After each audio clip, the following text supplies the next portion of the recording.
Train full speed में चली जा रही थी। रागिनी और उसके मम्मी पापा ट्रेन में उसके साथ सफर कर रहे थे।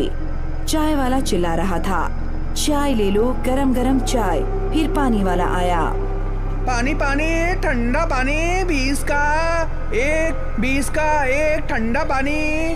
फिर पान मसाले वाला आया, 14 का 2 राजहंस पान मसाला, तिरंगा पान मसाला, इसमें है केसर का दम, खाइए और कामयाबी की बुलंदियों को छू लीजिए। पापा कितना शोर शराबा कर रहे हैं ये लोग। हाँ, कभी कभी तो हद कर देते हैं ये लोग। इनका यही काम है, इसी से इनका पेट भरता है। अब तुम्हारे पापा का गांव आने वाला है। सीतापुर से 40 किलोमीटर दूर है अभी जो स्टेशन आएगा। सच में मैं गेट पर जा रही हूँ, वैसे भी मेरे सिर में दर्द हो रहा है। रागिनी उठकर गेट पर आ गई। ठंडी ठंडी हवाओं का वो आनंद लेने लगी। ट्रेन फुल स्पीड में चलती जा रही थी। ट्रेन हॉर्न बजाकर रास्ते को चीरते हुए चली जा रही थी। अंधेरे में वैसे तो कुछ दिखाई नहीं दे रहा था, लेकिन दूर गांव में टिमटिमाती लाइट दिख रही थी। तभी अजीब सी हवा चली और रागिनी का दुपट्टा उड़ गया। रागिनी गिरते बची। वो वापस आकर बैठ गई। मम्मी, मेरा फेवरेट दुपट्टा उड़ गया। इतनी छोटी सी बात पर इतनी बड़ी लड़की रोती है। दूसरा ले लेना या मैं ला दूंगी। देखो, हमारा गांव क्रॉस कर रहा है, कितना अच्छा लग रहा है। अरे वाह, तो हम लोग गांव क्यों नहीं जाते हैं? कितना मजा आएगा ना। अब यहाँ कोई नहीं रहता, तुम्हारे दादा दादी सब भगवान के पास चले गए, इसलिए हम सब लोग शहर चले गए। रागिनी अपने घर पहुंची और अपने रूम में चली गई। बैग अपने कमरे में रखा। उसका मोबाइल नीचे गिर गया। वो उठाने झुकी तो बेड के नीचे उसका दुपट्टा दिखा। वो चौंक गई कि ये दुपट्टा ट्रेन में उड़ गया था। वो यहाँ कैसे आ गया? उसने तुरंत ही उसे उठाया और अपने कंधे पर लेकर आईने में देखने लगी। उसके पीछे एक भूत खड़ी दिखी और वो हंस रही थी। उसकी लाल लाल आँखें, बिखरे बाल देखने के बाद रागिनी डर गई और चीखने ही वाली थी कि उसके मुंह पर भूतनी ने हाथ रख दिया। वो बेहोश हो गई। रात के 12 बज चुके थे। रागिनी के मम्मी पापा सो रहे थे। धीरे धीरे दरवाजा खुला। रागिनी के हाथ में चाकू था। धीरे धीरे आगे बढ़ने लगी। पापा के पास आकर वो दांत पीसने लगी और उसका चेहरा लाल होकर चुड़ैल बन गया। चुड़ैल ने चाकू ऊपर की तरफ उठाया और राजेंद्र बाबू को मारने ही वाली थी कि राजेंद्र बाबू की नींद खुल गई। वो बेड से नीचे गिर गए। चाकू बेड पर ही फंस गया। मैं तुमको जिंदा नहीं छोड़ूंगी, तुम सबको मार डालूंगी। रागिनी की माँ ने रागिनी को जोर से पकड़ा और 2 थप्पड़ दिए। उसके पापा भी उठ गए और रागिनी से चाकू लेकर दूर फेंक दिया।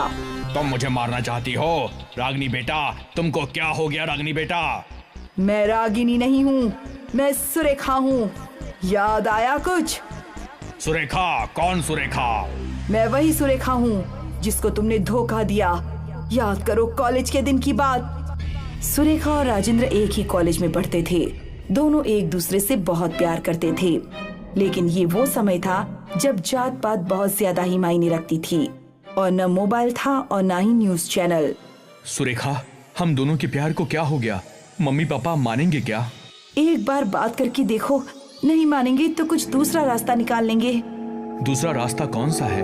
दूसरा रास्ता ये है कि साथ अगर जी नहीं सकते लेकिन मर तो सकते हैं ना। मैं तुम्हारे बिना जी नहीं सकती।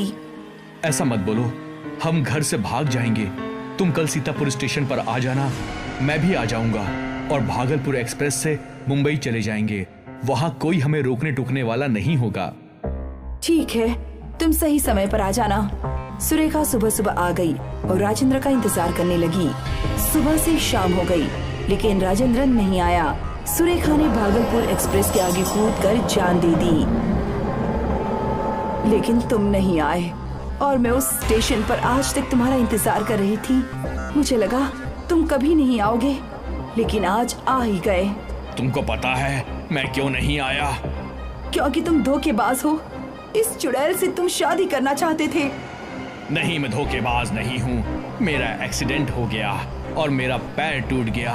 ये देख लो मेरा पैर। लेकिन बाद में मैंने तुम्हें बहुत ढूंढा, लेकिन तुम नहीं मिली। तुम्हारे घर वाले बोले कि वो गायब हो गई है। मैंने उसके बाद गांव छोड़ दिया। चुड़ैल थोड़ा नर्म पड़ने लगी। दर्दनाक प्यार की कहानी सुनकर रागिनी की माँ रोने लगी और बोली, बहन, तुमने इनसे सच्चा प्यार किया है और जिसे हम प्यार करते हैं उसे दुख नहीं पहुंचाते, इसलिए मेरी बेटी और मेरे पति को छोड़ दो। बहुत बहुत मेहरबानी होगी। एक काम करो, मुझे मुक्ति दे दो। कैसे कैसे मुक्त करूं? मेरे ऊपर पवित्र गंगाजल छिड़क दीजिए और ये दुपट्टा जला दीजिए, मैं मुक्त हो जाऊंगी। राजेंद्र बाबू पूजा घर से गंगाजल लाकर रागिनी के ऊपर छिड़क देते हैं और उस दुपट्टे को जला देते हैं। रागिनी बेहोश हो गई। कभी कभी हमारे जीवन में ऐसी घटना घट जाती है, लेकिन तब हमें अपने सब्र से काम लेना चाहिए।